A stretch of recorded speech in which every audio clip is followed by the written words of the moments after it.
بعض اوقات امام صاحب رکوع میں ہوتے ہیں، حضرت پیچھے سے تشریف لائے اور انہوں نے جلدی سے رکوع میں چلے گئے۔ جب یہ رکوع میں جانے والے تھے، امام صاحب نے کہہ دیا سمی اللہ لمن حمیدہ۔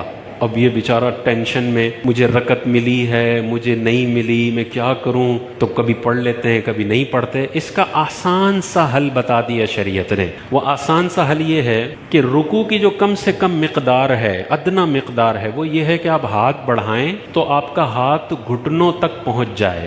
یہ رکوع کی ادنا مقدار ہے، اور مکمل رکوع یہ ہے کہ کمر سیدھی ہو جائے۔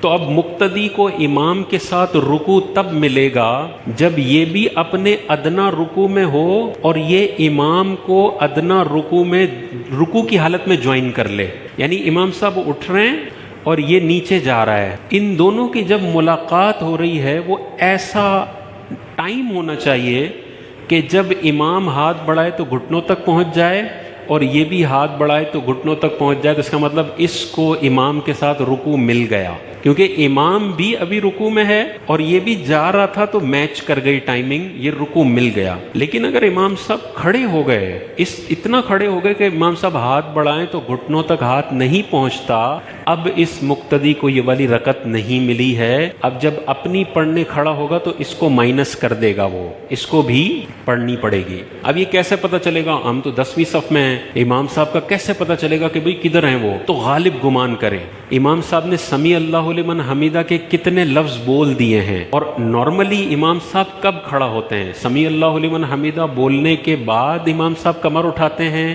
یا پہلے اٹھا لیتے ہیں؟ سب کو تھوڑا بہت آئیڈیا ہوتا ہے۔ یا اگر آپ پیچھے کھڑے ہیں 10ویں صف میں، آپ کو امام نظر آ رہا ہے، تو بس پہلے ایک دفعہ امام کو چیک کر لیں۔ آپ کا دماغ کہہ رہا ہے یار مجھے مل گیا ہوگا امام کے ساتھ رکوع، آپ کو وہ رکعت مل گئی، لیکن دل یہ کہہ رہا ہے نہیں یار، میں نے سمیع اللہ لمن حمیدہ آدھے سے زیادہ ہو گیا تھا، پھر میں رکوع میں گیا ہوں، تو اب آپ کو رکوع نہیں ملا، اب آپ کو یہ رکعت بھی نہیں ملی۔